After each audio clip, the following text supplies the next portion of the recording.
Yeah, yeah. I'm awake. I'm awake. I'm sorry. It's boring. What do you want from me? Oh my god. God, just...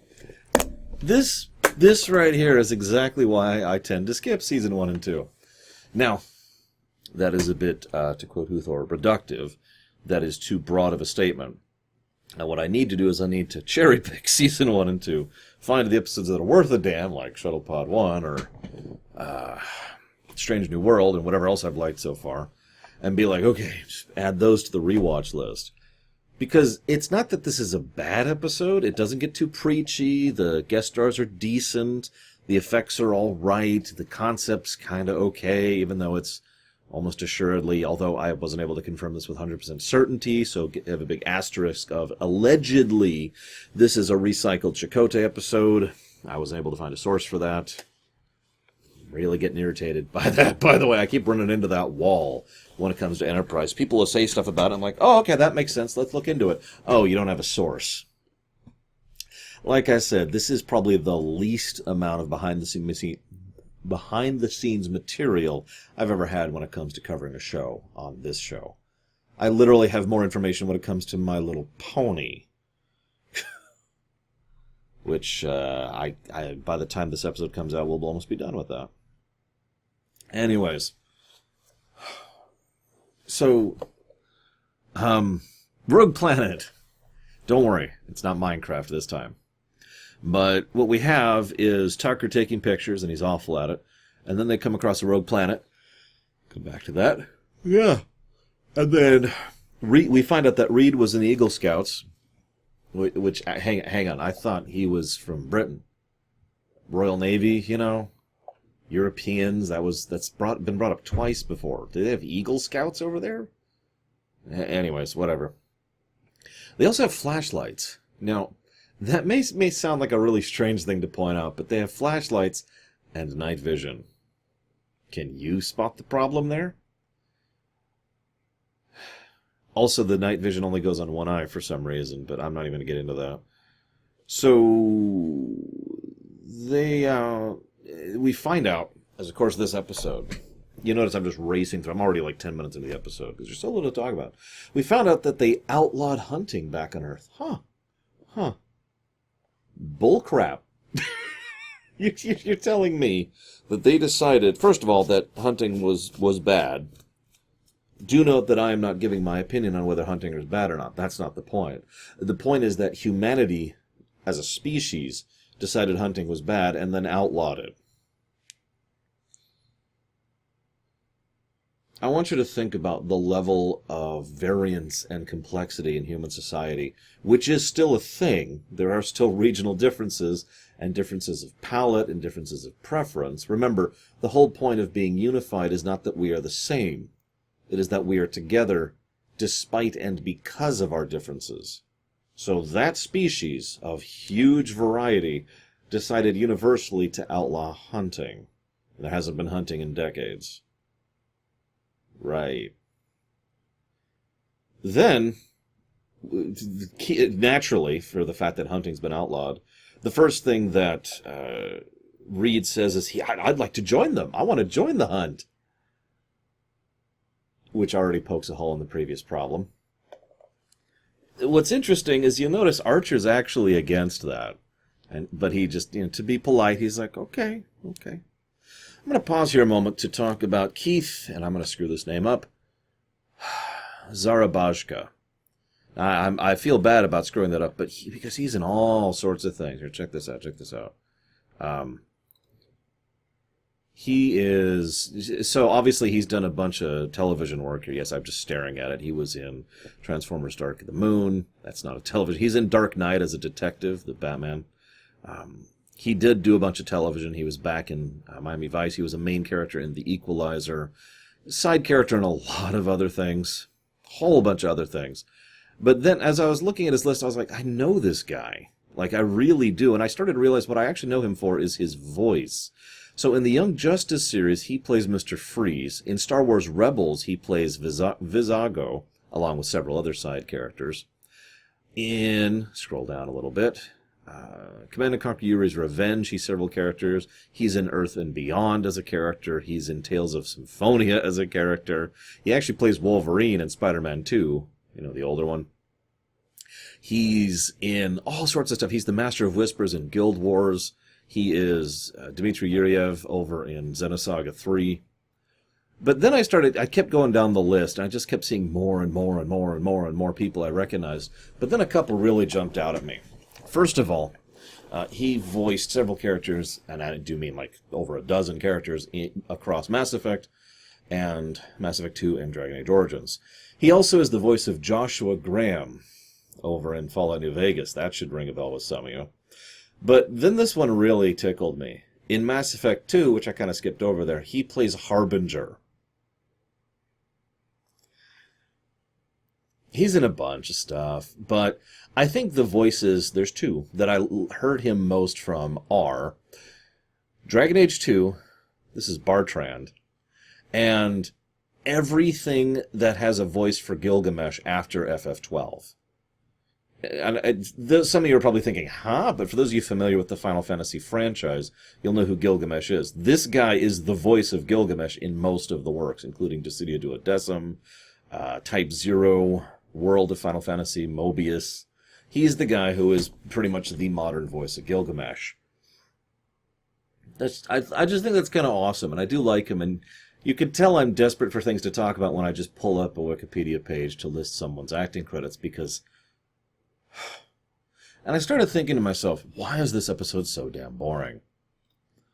And it kind of occurred to me that it doesn't really have any point in existing. I know that's strange, but let me try and explain what I mean by that a little bit. For me, just my opinion, there are several reasons why a work of fiction can exist. Maybe it's a story that the person really wanted to tell. Maybe it's trying to really get across an idea, which Star Trek is really big on. Maybe it's trying to advance character, like Shuttlepod 1. Maybe it's trying to push forward a significant plot, like Babylon 5 usually did. But there's usually something that is a reason for even an individual episode to exist. Why does this episode exist? I'm actually curious if any of you can come up with something. And I don't mean that as a negative thing, because I couldn't come up with something. That's my point. So I would love it if you guys could come up with some reason why this episode exists, because I got nothing.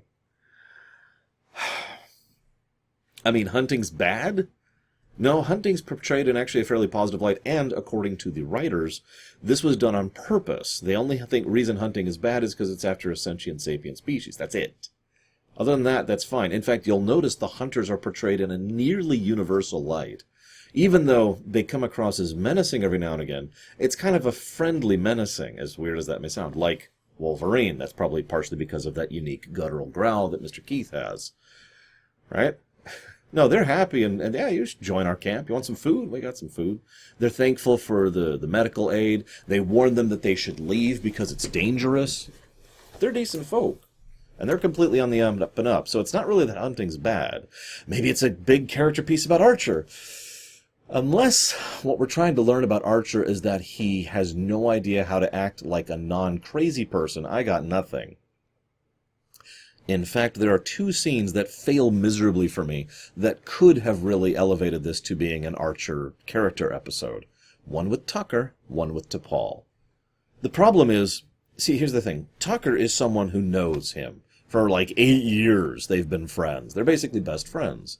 So if there's one person that really knows him and really connects with him, that's the person to really dive into this concept of what's happening and why it's happening. Instead, all that happens is he's like, this is real, it's real, okay? This is not something I'm just making up, it's real. And that's about as far as that goes. So, no characterization there. Unless you count that incident in Jupiter. The second scene is with T'Pol. She comes in, and she says, all right, well, she doesn't say this, but what she does is she logically moves her way through the situation. Okay, it's not a hallucination, it's not a dream. That means it is something real. Then she immediately challenges the idea that it is actually a human. She adds something to the conversation, which is very needed. Logic. As much as we tend to point the Vilkins in a negative light on this show, something even Huthor agreed on. Holy crap. I told you I'd talk about you. The you won't remember this because this episode's coming out like a year from the conversation we just had from my perspective. It's one of the downsides of doing this stuff in advance. Not that I have any choice in the matter. Not if I want to keep eating and breathing, which I don't. But you know how it works. There is a good value in logic when it comes to this sort of thing. Ergo, her actually saying, why don't we think this through, is actually rather welcome. And I'm kind of completely down with, okay, let's work this out. You'll notice that in the next scene, when Archer encounters her, he starts going through the list. Okay, you can speak English, but I can physically touch you, so it's not a hallucination. But I know you, but I'm not sure why. And he tries to actually reason it out rather than just, which is what he'd been doing prior to then. And I like to think that's thanks to T'Pol's influence. Unfortunately, again, the scene doesn't do much, and despite the possibility of there being a bonding moment, instead what happens is he tells her, no, I'm going to go alone. Goodbye. So, I don't know about you guys, but logically speaking, this is a trap. This is the classic concept of a siren. Oh, hey, there's this thing over there. I should go look at it. Right? And they've been warned multiple times that the prey, yeah, no, that's right, the word, is very dangerous here. And he encounters her several times, and at no point in time does he consider taking a tricorder to scan her, or take a picture, or anything whatsoever. Why is he different, by the way? Is this a Fry situation where because he's his own grandfather, he is immune to this thing? Is that what's going on here? I'm just wondering. So, they're telepathic, they're morphic, they're wraiths, they love hunting them because they're dangerous. I'm with it, the thrill of the hunt, that's a thing. So they sabotage them, and they say they're going to level the playing field by ensuring that one side has overwhelming advantage. Because remember, they have a horrific time fighting these wraiths. One of their hunting parties, most of the people didn't come back alive from. They are already at a disadvantage. They just have the ability to detect them at all. And they're taking that away, which isn't leveling the playing field. That's overwhelmingly stacking the deck. Then we have a weird moment where the hunters are like, strange, maybe you sabotaged us. And Archer should have been like, oh, sorry, I guess we're bad luck. But no, he's just kind of stalwart about it because they're the bad guys, because he's against hunting. Then we have a weird denouement, coda, with the woman, which is just, what? I'm actually legitimately confused what the point of that scene is, because it's like, hi, don't stop believing, you gotta have faith of the heart, deliberately singing badly. What I do is I modulate my voice up and down in the back of my throat. That's how you sing badly on purpose, because you're never going to be on key if you're constantly changing your key, right? So because I don't have much else to talk about, let's talk about that song. Now I'm a man of my word. And I said I'd go ahead and watch that goddamn song every single time at the beginning of these episodes. I'm already sick of it. But I want to explain to you how sick I am of it. If you don't want to watch this, I'm done talking about the episodes. If you want to chop off, now's the time. But that freaking song, the one that plays over the intro, Faith of the Heart or whatever it's called, I gotta have faith, that one, right? Okay? I've never liked it. Let's start with that. But having forced myself to watch it at the beginning of each of these episodes, I've grown to despise it. Now hear me out for a second. It reminds me of Persona 5. Now some of you, the audience, are about to lunge to your keyboard and eviscerate me with your comments because Persona 5 has excellent music. And that is entirely a feasible statement if you happen to like that kind of music. No judgment. I'm totally with it. The problem is Persona 5, it had music that I did not like. It's problem number one. But its music was also incredibly repetitive, using basically the same 3 songs for like 90% of the gameplay. That's not an exaggeration. So you hear the same song over and over and over and over and over. And the only song that's memorable on this show, thanks to the wallpaper approach to music, which is deliberate on behalf of Rick Berman, thanks very much for that, is that song. So the only music I'm taking away from the last few days of working on this show is that song. So it's effectively the only song I'm hearing, is what I'm trying to say. Now let me add a personal touch. Music that I like doesn't get stuck in my head. Music that I dislike gets stuck in my head, and it bugs me. I have developed methods over the years to remove music that I dislike from repeating in my head, because I have a near-perfect audio memory, so that tends to be problematic, because I can just hear the song perfectly, right? I have, no joke, been wandering around with my phone kind of like this in my pocket with the speaker going up like this, and I just play songs, any songs, because the moment I stop recording, because not right now I'm talking, so there's no music playing, but the moment I stop, what's going to happen is I gotta have faith is going to start playing in my head, because it is stuck in there. And I'm going to turn this on, and I'm going to hear anything else while I go and prepare dinner before I start working on the next episode. I just wanted to share my opinion on the matter. Now, my opinion, of course, doesn't matter. This is not exactly a review. I have never reviewed a show before. It'd be fascinating to do so someday, but we're not there yet. This is a rumination. I'm just chatting, just talking, trying to analyze, trying to discuss. You know how it is. But I bring this up because I've never had that problem with Star Trek before. Now, I don't know what the intro song is to Discovery or Picard. I haven't watched those yet. Or Lower Decks, which isn't out yet still, although it's coming out a couple months, I think, something like that. So I don't know if I'd ever have that problem with those shows. But I could listen to the TOS, TNG, DS9, or Voyager intros right now, and they're awesome. In fact, every time I rewatch those shows, I do listen to those intros, because they're awesome songs that I like. And I'm pointing this out because I've already made my point that I don't think the music fits. That's opinion, of course, but if I was to remove opinion, if I was to remove my preference, I still don't think this music fits. But now, having been watching this and listening to this damn song in my head, and as well as in the headphones, for the past 5 days at this point, something like that. That can't be right. I think it's closer to 3. Anyways, however many days it's been at this point, has been driving me insane.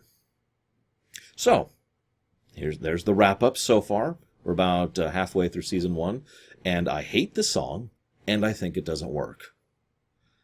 I am a man of my word, and I intend to keep listening to it until the end of this Floodgate cycle, which will end with Season 2, Episode 14. At that point, no promises. I have been told the intro song changes in Season 3, so I might listen to that at least once just to see the variants, but... And, of course, there's obviously the Mirror Mirror episode. But anyways... Okay, now that I've padded the runtime here, got to make sure the episodes are a decent length, otherwise people will complain on YouTube. Wait, those are the only people who watch this are people on YouTube. I didn't mean you, of course. I meant the people behind you. They're much less reasonable. Don't kill me. I'll see you next time, guys.